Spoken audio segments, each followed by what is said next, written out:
Një shqiptar dhe 2 serb mbesin të plagosur. Çfarë ndodhi në Deçan? Deçani ka qenë skena e një ngjarje të rëndë pas mesnate kur 3 persona janë plagosur rënd nga të shtënat me armë zjarri.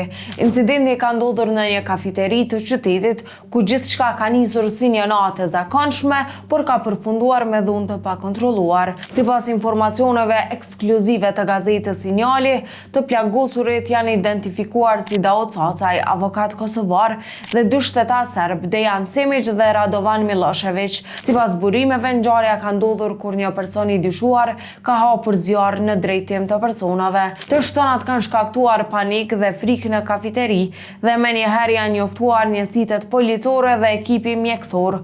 Ata kanë intervenuar shpejt dhe kanë ofruar ndihmën e parë të plagosurve, të cilët janë dërguar për trajtim mjekësor në spitalin e Pejës. Policia e Kosovës ka konfirmuar arrestimin e një personi të identifikuar si Ismet Zukaj, i cili dyshohet se ka qenë autori i këtij akti brutal. Pas ndërhyrjes policore është sekuestruar arma e dyshuar dhe gëzhojat e saj.